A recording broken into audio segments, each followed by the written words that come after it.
Bonjour les amis, les fameux galets, les plages de galets de la côte d'Albâtre, ici en Haute-Normandie. On est aux portes de la Picardie, au Tréport, pour vous faire découvrir cette belle région et une cuisine tout à fait locale puisque le chef qui s'est installé dans la région, Milos Dimitrijevic, nous fait ce matin un burger normand. Alors un burger mais avec du poulet de la région, avec du fromage, mais du camembert. Vous allez voir, ce sera savoureux. Nos chroniqueuses sont sur le terrain depuis l'aube pour vous faire découvrir les alentours. Louisa Houle, qui est notre spécialiste du tourisme et du patrimoine, nous fait découvrir cette ville du Tréport adossée aux falaises. D'ailleurs, comme je vous le disais, c'est là que commence la côte d'Albâtre. Bonjour Louisa. Bonjour Vincent, bonjour à tous.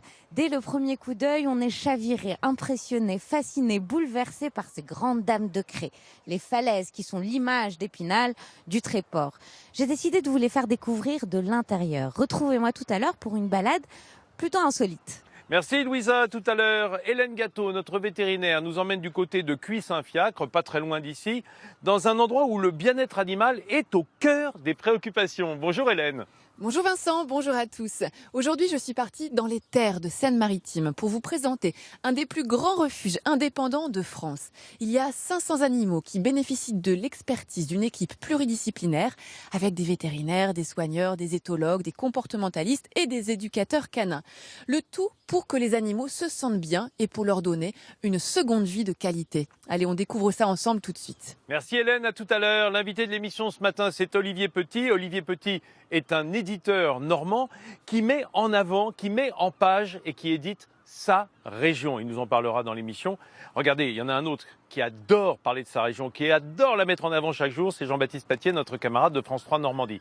Alors vas-y, à toi de jouer. Sans plus tarder Vincent, je mise sur Midi en France et sur le Tréport. Et quel plaisir, c'est le lieu vraiment où il faut être aujourd'hui avec ce soleil et ce temps absolument magnifique ici au Tréport. Donc port charmant de Seine-Maritime, situé sur ce beau littoral du pays de Caux et de la côte d'Albâtre en Normandie, bien sûr, à la frontière de la Somme et des Hauts-de-France. Alors justement, je vous parlais de la côte d'Albâtre. Elle est splendide cette côte, 130 km. Elle s'étend du Tréport où nous sommes jusqu'au Havre. Les falaises sont les plus imposantes d'Europe. Elles sont environ de 30 à 120 mètres de haut. C'est vraiment somptueux. Notez également que ce site est tellement beau qu'il est classé Natura 2000.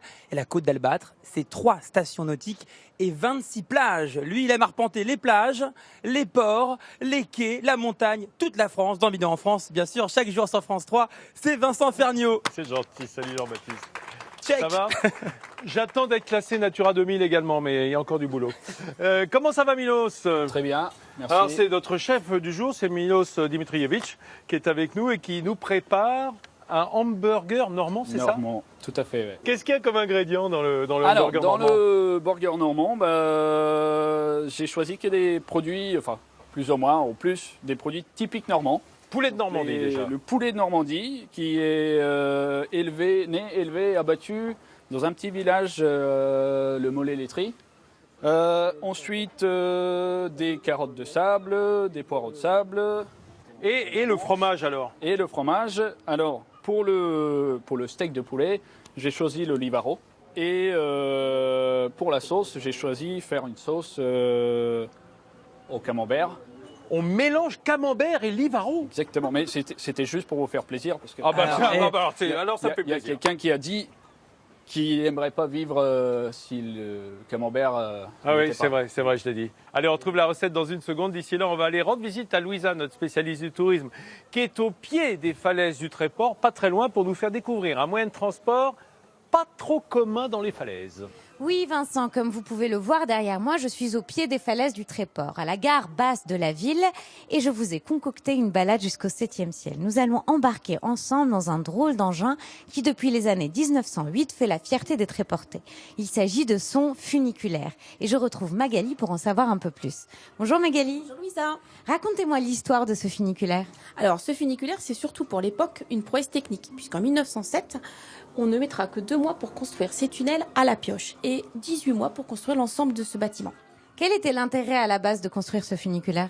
Alors l'intérêt était de pouvoir permettre aux vacanciers et à l'aristocratie de l'époque de loger sur l'hôtel de Trianon qui était sur les falaises et pour permettre à celle-ci de descendre goûter les joies de la mer. Il ne faut pas oublier que nous sommes à l'époque de la grande mode des bains de mer. Voilà, les trains de plaisir, c'est cette époque.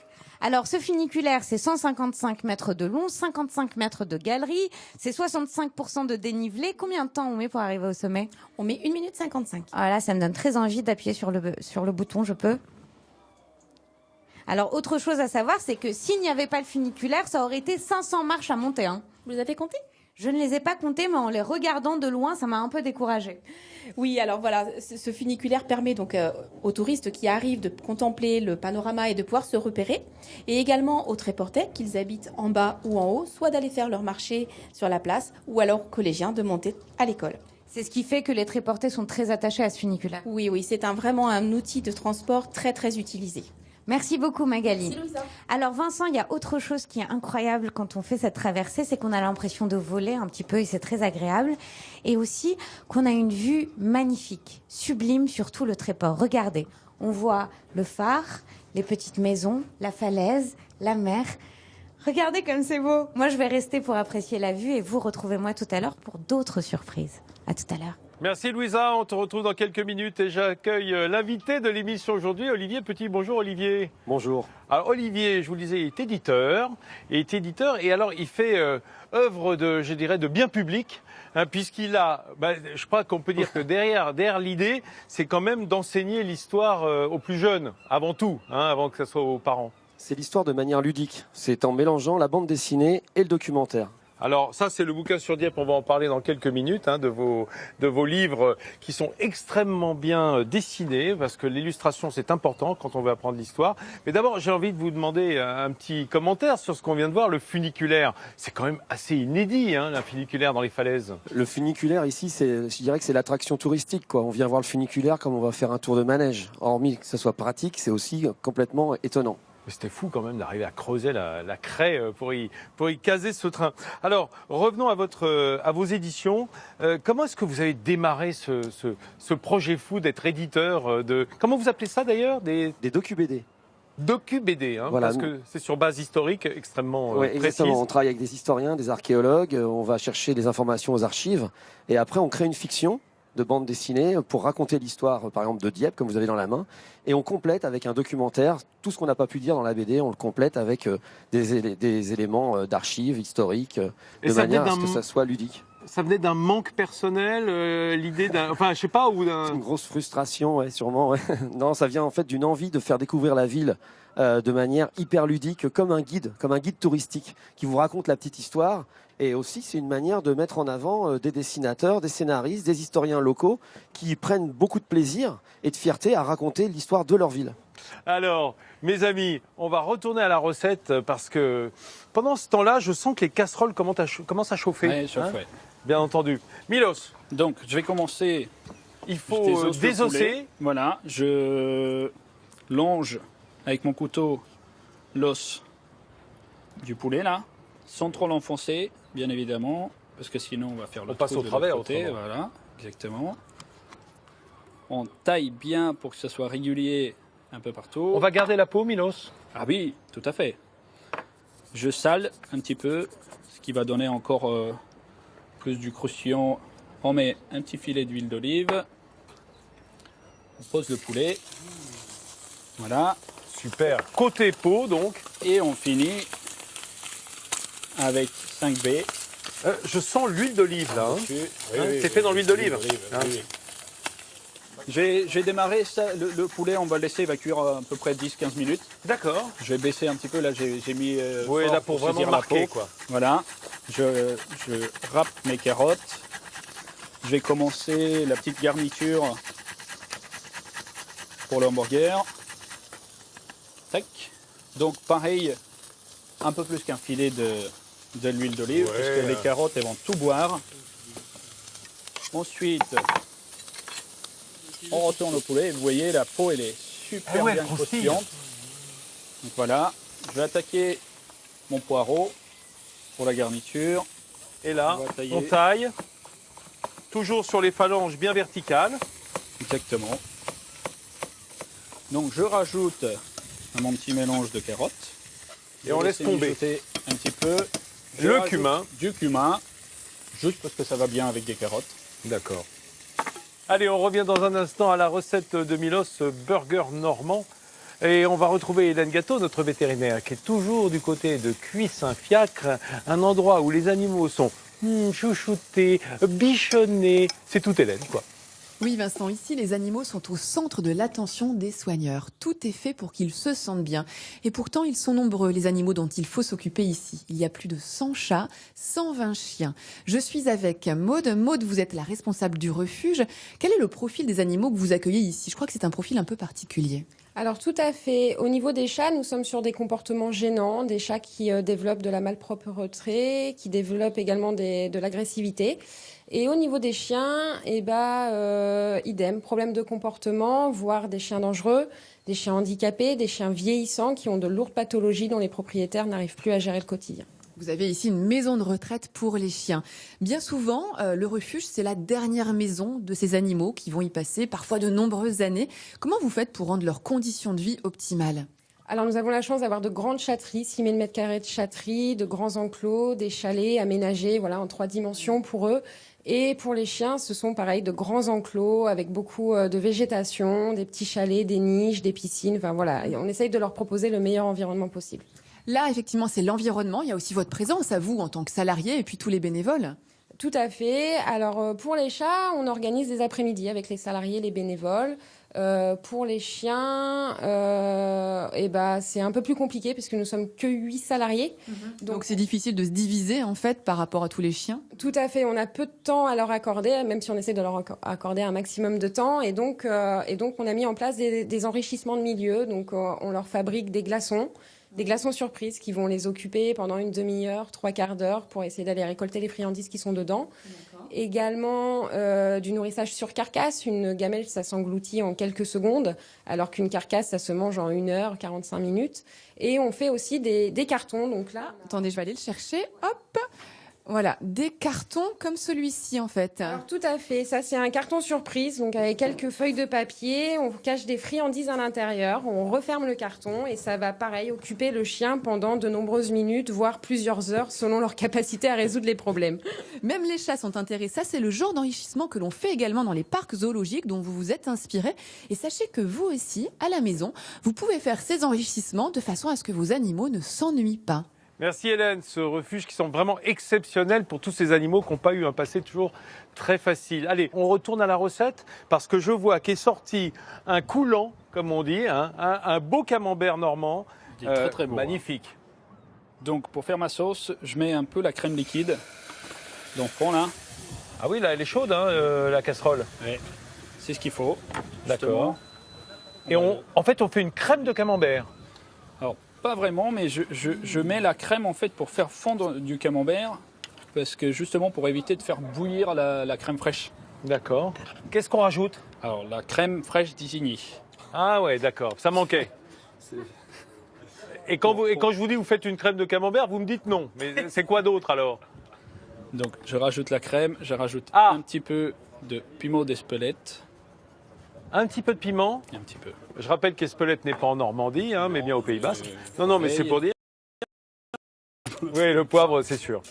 Pas non plus très normand. Exactement. Mais il en faut. Donc, je mélange. Je mets du piment en fait pour relever le goût du camembert. Ah oui. Parce que sinon.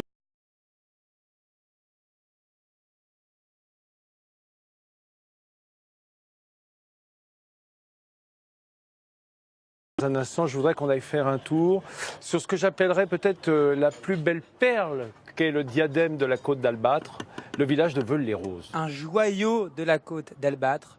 On n'oublie jamais la première fois que nous nous rendons dans ce magnifique village de Veules-les-Roses, un des plus beaux de Normandie, un des plus beaux de France. Laissez-vous emmener par ce petit fleuve, le plus petit fleuve de France, la Veule, moins de 1150 mètres. Et bien là-bas, le guide, c'est ce fleuve. Vous le suivez, vous longez ces rives et vous découvrez des paysages charmants avec à la fois un côté champêtre, des jardins secrets, des jardins cachés, différents types d'architecture, des maisons de pêcheurs, mais également des maisons typiques de Normandie, les chaumières, avec ces fameux toits de chaume. Il vous guidera jusqu'à la mer et les splendides falaises. Et puis bien sûr, toujours à Veules-les-Roses, le cresson et les célèbres cressonnières qui bénéficient toujours de cette eau claire et limpide de la Veule. Veule. Voilà, il y a encore beaucoup de producteurs de cressons à Veules-les-Roses. Vraiment, allez-y. C'est une ambiance Guy de Maupassant, ambiance de roman du 19e siècle. D'ailleurs, Victor Hugo avait eu un vrai coup de cœur là-bas à Veules-les-Roses. Et sans nul doute, vous aussi, si vous vous y rendez. Oui, puis les petites balades le long de la Veule, c'est unique. On traverse le village en suivant la Veule, on passe sur des petits ponts, on passe sous des arches. Les maisons sont formidables. Non, c'est incontournable. Merci Jean-Baptiste. On va retrouver Louise Aoul, notre spécialiste du tourisme, qui continue sa balade dans le Tréport et pour une fois, pas sur les falaises, mais dans les entrailles des falaises, dans ces endroits inattendus que nous a laissé la Seconde Guerre mondiale. Elle est incursion dans la craie.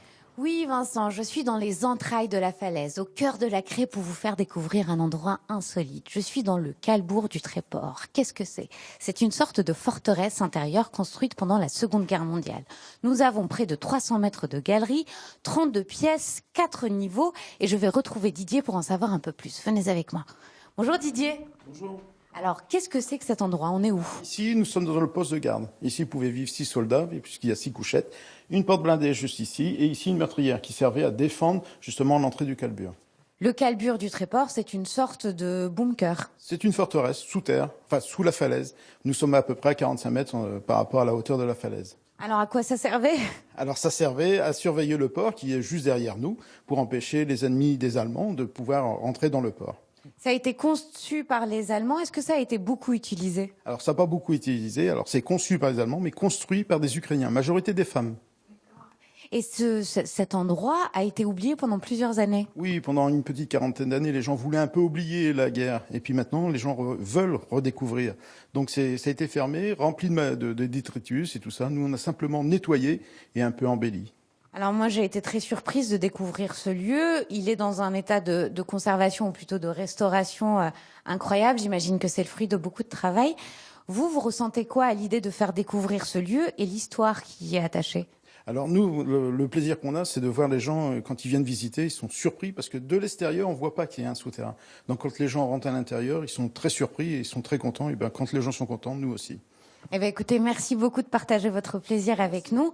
Moi, je vais continuer mon exploration à travers ces galeries incroyables. Je vous invite à en faire de même parce que vraiment, ce lieu est dingue et j'espère que je vais pas me paumer. Un lieu absolument incroyable. Dis donc, il y a un autre lieu qui est absolument incroyable et inattendu, j'ai envie de dire, juste après Velette-sur-Mer, sur la route de Fécamp. C'est Sasto-le-Mont-Conduit et les Petites Dalles. Le château de Sasto notamment. Alors oui, le château de Sasto, là-bas, erre l'âme de Sissi, l'impératrice. Et oui, la fameuse impératrice d'Autriche y a vécu un été resplendissant et vraiment mémorable, l'été 1875. Elle s'était rendue dans ce très beau château de Sasto, selon les conseils de ses médecins, pour vivre un été à l'air frais, en bord de mer, et également à l'abri des regards indiscrets d'Étretat, loin des mondanités. Sissi est vraiment tombée amoureuse de ce château de Sasto pour sa quiétude, sa tranquillité, et à l'intérieur, on peut le voir encore, il y a encore sa chambre. Et oui, très discrète, on peut dire avec une simplicité relative, une chambre, un bureau juste à côté. Allez-y, maintenant c'est un hôtel et restaurant. Absolument. Qui a gardé toutes les traces de cette éternelle et mythique Sissi l'impératrice. Jean-Baptiste, et puis quand on quitte le château de Sasto et qu'on va vers Fécamp, il y a deux plages mythiques que sont les Petites Dalles et les Grandes Dalles. Les Petites Dalles, c'est juste à côté de Sasto. Alors encore un lieu éblouissant. Regardez ces images des Petites Dalles, ces majestueuses falaises qui plongent dans la mer. Là, sur cette plage de galets, de nombreux grands artistes ont planté leurs chevalets. On pense à Pissarro, bien sûr, ou encore à Monet. Les Petites Dalles, un lieu splendide pour ces villas également du 19e siècle et du début du 20e siècle. Un décor de rêve, on peut demander à notre invité, n'est-ce pas? Vous aimez beaucoup aussi cet endroit? J'aime beaucoup les Petites Dalles et ça me fait penser que toutes les stations balnéaires de la côte normande ont des cours de tennis et je me rappelle du tournoi des Petites Dalles. J'avais écumé tous les premiers tours et c'était un beau souvenir et c'est incontournable. Chef, on finit le hamburger? Voilà, tout à fait. Donc, je coupe le pain. Ouais. Tac. On prend du pain hamburger, là il est peut-être Alors, maison, ça, mais c'est pas des maisons, c'est fait par un petit boulanger. Super. Voilà. Donc, je vais couper 2 petites tranches de Libero que je vais poser délicatement après sur la partie chaude du poulet. En attendant, ça c'est quoi ça? c'est ma petite sauce camembert. Celle qu'on a faite tout à l'heure. Exactement. On tartine le pain avec? On tartine le pain avec. Oh là là là là. Le bas du pain, on tartine avec la sauce. Aïe, aïe, aïe, aïe, aïe. Ah oui. Ensuite, On va prendre le petit mélange là, j'ai préparé oui. tout à l'heure, de poireaux, carottes, cumin, aux graines de moutarde. Oui, là où on mettrait de l'oignon dans un hamburger, par exemple, là c'est carottes, poireaux, Poireaux, avec voilà, un peu de cumin. avec un peu de cumin. Pas mal, hein, C'est belle des idée, hein. produits typiques normands Bien qui sûr. changent un peu de pommes. Dans les burgers, la plupart du temps, les gens ce qu'ils font, c'est ils mettent du beurre, du bœuf. Bien sûr. Pardon. Et là c'est un burger de poulet, hein, je vous le rappelle, puisqu'on a une cuisse Voilà. désossée. Je pose Un peu de la mâche. mâche, exactement. Et donc, on va poser délicatement le poulet. Alors je peux vous dire qu'Olivier Voilà. Petit est en train de ferme saliver, le c'est horrible, chapeau. hein, je l'entends. Et moi, C'est formidable. je chauffe le pain, mais vraiment Ah ouais. 10 secondes de chaque côté En plus, ça se tient bien. Hein. pour vraiment le marquer. Ça se tient très bien. Oh là là, Un magnifique. petit burger. Allez, un petit peu d'appétit encore avant de revenir à la dégustation. On va retrouver Hélène Gâteau, notre vétérinaire, qui se trouve dans un refuge d'animaux près de Gournay-en-Bray. Là-bas, tous les animaux sont pris en charge, même les vilains garnements. Oui Vincent, alors tous les chiens qui arrivent ici au refuge AVA, quel que soit leur passé, sont pris en charge. On leur offre le gîte, le couvert, des sorties quotidiennes, mais également des séances d'apprentissage. Comme avec vous, Éléonore, vous êtes comportementaliste et formatrice pour éducateurs canins. Là, nous sommes avec Winnie qui paraît être une chienne bien sous tout rapport et pourtant, ce n'est pas le cas. Alors, elle a quelques petites difficultés, effectivement, notamment au niveau de son niveau d'excitation. C'est une chienne qui est venue ici parce qu'elle était très fugueuse et très chasseuse, et notamment elle chassait les moutons, et ses propriétaires n'arrivaient plus à la gérer. Donc, ils l'ont placée au refuge, et ici, effectivement, elle fait différents apprentissages. Alors, on va les voir justement. On va laisser Winnie avec Mélissa qui est stagiaire ici actuellement. À quoi vont servir ces apprentissages ? Ces apprentissages, ils servent à Winnie spécifiquement à augmenter son niveau de concentration, à la rendre plus réceptive aux demandes des différents humains, donc les soigneurs ou les stagiaires qui sont au travail avec elle. Là, assis, couché, ce qu'elle est en train de faire, c'est pas forcément des choses qu'elle savait faire auparavant. Pas du tout. C'était une chienne qui avait aucun apprentissage, si ce n'est effectivement se sauver de la maison. Ça, elle était assez forte pour passer les clôtures, mais elle n'était pas du tout coopérative avec l'humain. Elle était plutôt en conflit avec lui et fuyait. Oui. Est-ce qu'elle pourrait être adoptable un jour, Winnie ? Potentiellement, je pense que oui. Tout dépend de la famille qui serait prête à l'adopter, de l'environnement que cette famille-là aurait à lui offrir. Alors ici, vous pratiquez aussi ce qu'on appelle du training médical, un peu comme dans les parcs zoologiques, avec un chien en particulier, il s'appelle Rasta. Tout à fait. Rasta, c'est un petit cairn terrier d'Écosse. C'est un chien qui est arrivé ici parce qu'il avait mordu très sévèrement ses propriétaires dans des contextes de manipulation, de toilettage et de soins. De contraintes. Tout à fait. Alors, lui juge ça comme de la contrainte, en tout cas. Dans le contexte du refuge, il a appris à être plus coopératif dans les soins. Alors, on a sécurisé ce travail-là en lui apprenant à aller dans une petite caisse bleue.